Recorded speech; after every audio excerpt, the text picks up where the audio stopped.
जय श्री कृष्णा जी। राधे राधे।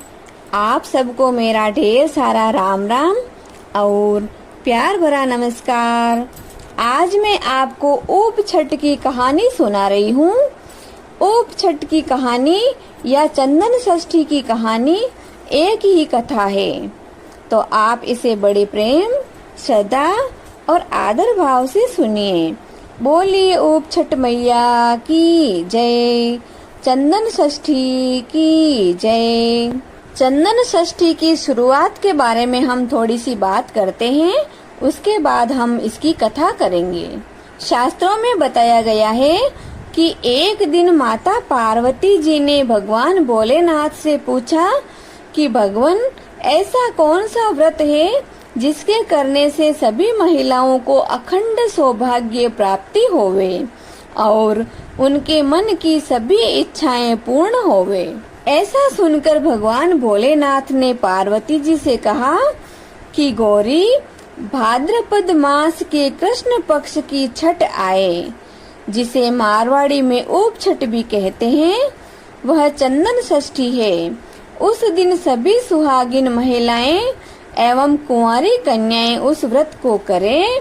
उस दिन निगोट उपवास करके या फल आहार लेकर शाम को सूर्यास्त होने के बाद सिर से नहा धोकर स्नान करें। फिर उस दिन 7 झूले अवश्य ही खाने चाहिए। स्नान के पश्चात सूर्य भगवान के चंदन फूल से भगवान सूर्य का 12 नाम लेकर चंद्रमा उगे जब तक खड़े रहने वाले खड़े रहकर व बैठकर पासा पासने वाले बैठकर चंद्रमा उगने तक इंतजार करना चाहिए और अपने आसपास हो सके तो सभी मंदिरों का दर्शन करना चाहिए। सखी सहेलियों के साथ भजन कीर्तन या कुछ खेल खेल कर समय बिताना चाहिए। चाहे तो झूले में सो उठ बैठ सकते हैं। चंद्रमा उगने के बाद चंद्रमा की पूजा करके कहानी सुने हुए गेहूं लेकर चंद्रमा को अर्घ्य देना चाहिए और उपवास खोलना चाहिए। अब हम ऊप छठ की कथा शुरू करते हैं। बहुत समय पहले की बात है। चित्रकूट पर्वत पर श्रीधर नाम का ब्राह्मण रहता था। वह बहुत ही विद्वान था। भाद्रपद मास कृष्ण पक्ष की छठ के दिन उसके पिताजी का श्राद्ध आया। जब उसने अपनी पत्नी से कहा कि अरे सुंदरी, आज मेरे पिताजी का श्राद्ध है, मैं ब्राह्मणों को भोजन करने का कहकर आता हूँ। तुम खीर, पूड़ी और सब्जी आदि रसोई बनाकर तैयार रखना। सभी ब्राह्मण भोजन करने के लिए आ गए। श्रीधर ने सभी ब्राह्मणों के पैर धोए, पूजा की और आसन पर बैठाया। इधर ब्राह्मण की पत्नी रसोई बनाती बनाती रजस्वला हो गई। उसने मन में विचार किया कि मैं तो एक तरफ बैठ जाऊंगी तो भोजन कौन परोसेगा। मेरे घर में तो और कोई औरत है नहीं। यही मन में विचार कर उसने ब्राह्मणों को भोजन करवा दिया। ब्राह्मण लोग भोजन करके अपने घर चले गए। उसी कालांतर में वह ब्राह्मणी मर गई, परंतु रजस्वला होने के कारण उस दोष से उसे नरक यातना भोगनी पड़ी। वह औरत पतिव्रता थी। उसने अपने किए पर नरक में भी बहुत पश्चाताप किया। उसने पशुओं का 7 जन्म भोगा। उसी नगर में पूर्व जन्म का पुत्र रहता था। वह बहुत ही विद्वान था। एक समय बेटे ने विश्वदेव नाम का यज्ञ करवाया। उन बेला यज्ञ का लड्डू बलि निकालेगा।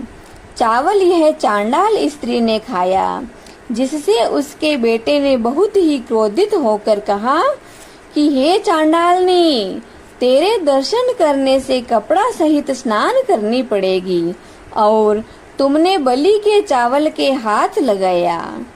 अभी के अभी यज्ञ से बाहर निकल जा। जब वह चांडाल स्त्री बेटे के सपने में आकर बोली कि बेटा सो रहा है या जाग रहा है, बेटा बोला कि मैं जाग रहा हूँ। बताओ आप कौन हो और आपको क्या कष्ट है। चांडालनी बोली कि मैं तेरे अगले जन्म की माँ हूँ और इस भयंकर नरक में बहुत दुखी हूँ। बेटे ने कहा कि हे माताजी, आपने ऐसा क्या पाप किया जिसके कारण से चांडालिनी के रूप में इतना दुखी होना पड़ा। माँ ने बताया कि मैंने तेरे दादाजी के श्राद्ध के दिन रजस्वला होकर भी सभी ब्राह्मणों को भोजन करवा दिया। लज्जावश किसी से कहा भी नहीं था। तब बेटे ने कहा कि माँ, इसकी मुक्ति का कोई मार्ग बताओ जिससे आपको इस दुख से छुटकारा मिल जाए। तब माँ बोली कि चंद्र षष्ठी को व्रत करके उस व्रत का सभी पुण्य ब्राह्मण के सामने मुझे अर्पण करें तो मेरी योनि इस नरक योनि से छूट जाएगी। बेटे ने मन में विचार किया कि माँ को भयंकर दुख की यातना से बचाने के लिए मुझे यह व्रत अवश्य करना चाहिए। उसने चंद्र षष्ठी के दिन व्रत करके ब्राह्मणों के सामने संकल्प किया और सारा पुण्य अपनी माताजी के निमित्त दे दिया। इस व्रत के पुण्य प्रताप से उसकी माताजी चांडाल की योनि से छूट गई और वह ब्राह्मणी स्वर्ग में चली गई। हे भगवान भोलेनाथ, इसी तरह और भी महिलाओं की व व्रत करने वालों की लाज रखना।